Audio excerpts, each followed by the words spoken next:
నయా సాల్ జోష్ కు నగరం పెట్టింది పేరు 2023కి గుడ్ బై చెప్తూ 2024కి వెల్కమ్ చెప్పేందుకు పార్టీ లవర్స్ నగరం నిరాశపరిచింది. సిటీలో ఈసారి న్యూ ఇయర్ సందడే లేదు.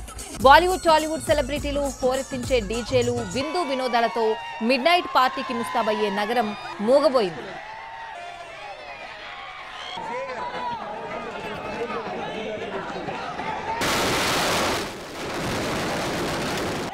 ఈ నగరానికి ఏమైంది? 31st నైట్ సెలబ్రేషన్స్ కి కేర్ ఆఫ్ అడ్రస్ గా ఉండే హైదరాబాద్ లో సందడి లేదేంటి? క్లబ్లు పబ్బుల్లో డీజేల హోరు, టాలీవుడ్ బాలీవుడ్ స్టార్స్ సందడి, మ్యూజికల్ నైట్స్, బాలీబాస్ట్, బిగ్గెస్ట్ వాష్ వంటి మిడ్ నైట్ పార్టీలతో సందడిగా మారే నగరం మూగబోయిందేంటి? 31st నైట్ కు లక్ష ఖర్చైనా పర్లేదు, రచ్చరచ్చ చేసే పార్టీ లవర్స్ కి ఏమైంది? ఎటుపోయారు వీళ్ళంతా?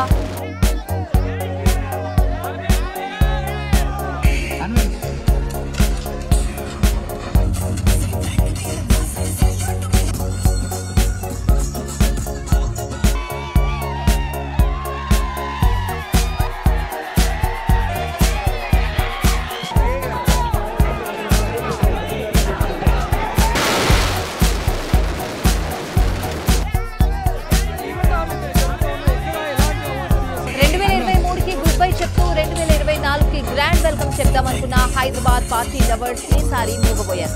ఈవెంట్ ఆర్గనైజర్ సైతం చడీ చప్పుడు లేకుండా ఉన్నారు. హోరెత్తించే విదేశీ డీజే నైట్స్, బాలీవుడ్ హాలీవుడ్ సింగర్ల హంగామా, డాన్సర్ల షోలు, స్వదేశీ విదేశీ ఫుడ్ ఐటమ్స్, విందు వినోదాలతో మిడ్ నైట్ పార్టీకి ముస్తాబయ్యే నగరంలో ఎలాంటి సందడి లేకుండా పోయింది. నయా సాల్ జోష్ వేడుకల్లో రెక్కలు తొడిగి ఎగిరిపోవాలనుకుంటున్న పార్టీ ప్రియుల ఆశలను కూడా ఆవిరి చేశారు ఈవెంట్ ఆర్గనైజర్.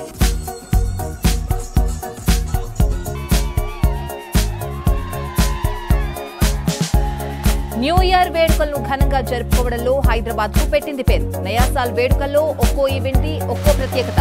నగర యువత నాడి తెలిసిన పబ్లు, క్లబ్లు, రిసార్ట్లు, స్టార్ హోటళ్లు, కన్వెన్షన్ సెంటర్స్ సరికొత్త ఆఫర్లతో వెల్కమ్ టు ద పార్టీ అనడం ఏటా చూసింది. విందు వినోదాలతో పాటు వైవిధ్యానికే పెద్దపీట వేసే భాగ్యనగరంలో నూతన సంవత్సర వేడుకలు కానరాలేదు. కాన్సెప్టే ప్రాధాన్యంగా ఖరీదైన సంబరాలు చేసుకునేందుకు నగరవాసులు గెట్ రెడీ అంటున్న ఈవెంట్ ఆర్గనైజర్స్ మాత్రం వెనకడుగు వేశారు.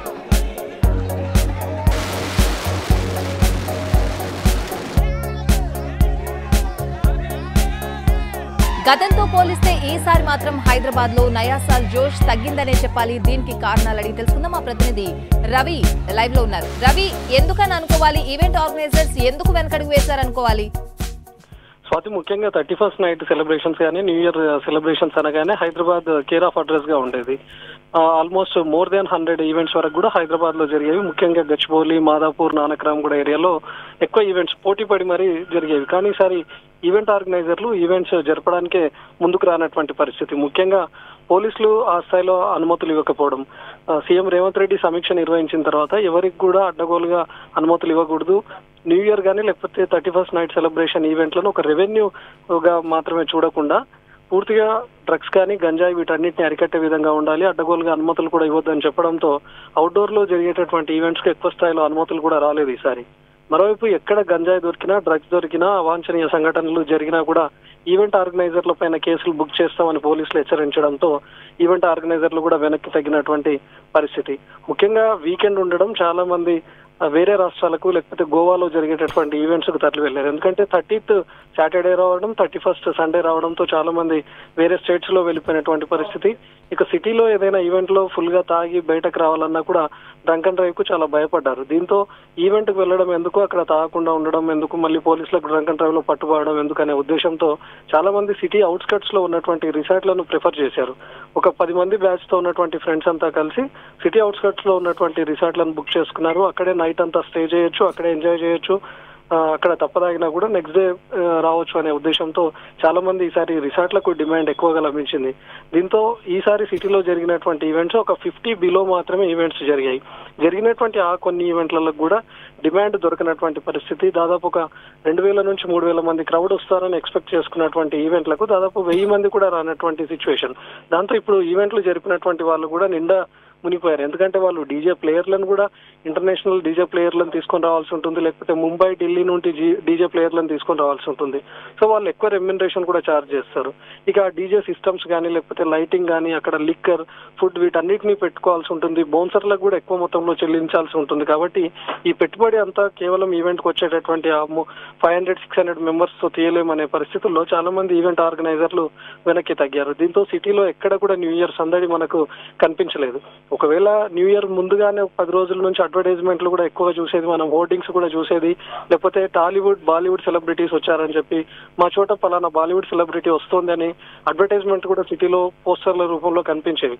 కానీ ఈసారి ఎక్కడ ఈవెంట్స్ జరిగాయో కూడా అర్థం కానటువంటి పరిస్థితిలో ఉంది. కేవలం గచ్చిబౌలి మాదాపూర్ ఏరియాల్లో ఒక 10-20 ఈవెంట్స్ మాత్రమే జరిగాయి. మొత్తం సిటీ మొత్తానికి కలిపి దాదాపు 50 వరకు ఈవెంట్లు జరిగాయంటేనే పరిస్థితి ఎలా ఉందో అర్థం చేసుకోవచ్చు. ముఖ్యంగా అటు ఈవెంట్స్ కు రావడానికి కూడా చాలా మంది మొగ్గు చూపకపోవడంతో మధ్యలోనే ఈవెంట్లను క్యాన్సిల్ చేసుకున్నటువంటి వాళ్ళు ఉన్నారు. కొంతమంది పోలీసుల అనుమతి లేకుండానే ఈవెంట్లు పెట్టుకున్నప్పటికీ పోలీసులు ఎప్పుడైతే అనుమతి లేకుండా జరిపినటువంటి ఈవెంట్లపైన చట్టపరమైనటువంటి చర్యలు తీసుకుంటామని చెప్పడంతో అర్ధంతరంగా కూడా వాళ్ళు ఈవెంట్లు క్యాన్సిల్ చేసుకున్నటువంటి సిచ్యువేషన్. ముఖ్యంగా ఇటు అపార్ట్మెంట్స్ కానీ లేకపోతే గేటెడ్ కమ్యూనిటీస్ వీళ్ళంతా వాళ్ళ అపార్ట్మెంట్ లోనే ఫ్యామిలీస్ కానీ పిల్లలు అందరితో కలిసి సెలబ్రేట్ చేసుకున్నారు. ముఖ్యంగా సాటర్డే సండే రావడం, పిల్లలకు హాలిడేస్ కూడా ఉండడంతో వాళ్ళంతా ఫ్యామిలీ పార్టీస్ కి ఎక్కువగా ప్రిఫరెన్స్ ఇచ్చారు. బయట ఈవెంట్స్ లోకి వెళ్ళాలి అనేటటువంటి ఆలోచన కూడా వాళ్ళకి రాలేదు. ఎందుకంటే అటు ఫ్యామిలీస్ తో గేటెడ్ కమ్యూనిటీస్ లో జరుపుకుంటే అందరూ కలిసికట్టుగా ఉన్నట్టు ఉంటుంది, ఎలాంటి అవాంఛనీయ సంఘటనలు చోటు చేసుకోవు, ఎలాంటి ప్రమాదాలు కూడా జరగవు అనే ఉద్దేశంతో వాళ్ళు సేఫ్ అండ్ సెక్యూర్ వైపు కూడా ఎక్కువగా మొగ్గు చూపారు. దీంతో ఈవెంట్లు ఎక్కడ కానరాలేదు. ఇన్ కేసు ఈవెంట్లు కనుక జరిగి ఉంటే ఒక్కసారిగా ఈవెంట్లకు వెళ్ళినటువంటి వేలాది జనం అంతా కూడా ఒక్కసారిగా రోడ్లపైకి రావడం, ఈవెంట్ పూర్తయిన తర్వాత కూడా వాళ్ళ 2 వీలర్స్ కానీ లేకపోతే 4 వీలర్స్ లో బయట తిరుగుతూ న్యూ ఇయర్ విషెస్ చెప్తూ హంగామా క్రియేట్ చేసేవాళ్ళు. కానీ ఈసారి ఎక్కడ అలాంటి పరిస్థితి కూడా కనిపించట్లేదు. బయట రోడ్లపైన కేవలం ట్రాఫిక్ జామ్ మాత్రమే మనం చూసాం, కానీ యువకుల సందడి కూడా ఎక్కువగా కనపడలేదు. ముఖ్యంగా డంకన్ డ్రైవ్ కూడా 10 o'clock నుంచి మార్నింగ్ 5 వరకు పెట్టడంతో చాలా మంది రోడ్డుపైకి రావాలంటేనే భయపడినటువంటి సిచ్యువేషన్. ఎక్కడ తాగి దొరుకుతామే అనేటటువంటి ఉద్దేశంతోనే ఈసారి సిటీలో న్యూ ఇయర్ జోష్ ఏమాత్రం కనిపించలేదు. ఇక్కడ ఈవెంట్లకు పెట్టేటటువంటి డబ్బు ఏదైతుందో వాటన్నిటిని ఒక ఫ్రెండ్స్ ఆఫ్ గ్రూప్ గా పెట్టుకొని వాళ్ళంతా సిటీ అవుట్స్కట్స్ లో రిసార్ట్ లో లేకపోతే గోవా లేకపోతే ఇతర ప్రదేశాలకు వెళ్ళి అక్కడ సెలబ్రేట్ చేసుకోవచ్చు. కాస్త ట్రిప్ వెళ్ళినట్టు ఉంటుంది. 31st ఇయర్స్ రొటీన్ గా హైదరాబాద్ లోనే కాకుండా వేరే స్టేట్ లో జరుపుకున్నటువంటి స్పెషల్ కూడా ఉంటుందనే ఉద్దేశంతో చాలా మంది అలా ప్లాన్ చేసుకున్నటువంటి వాళ్ళు ఉన్నారు. Right Ravi, thanks for the updates.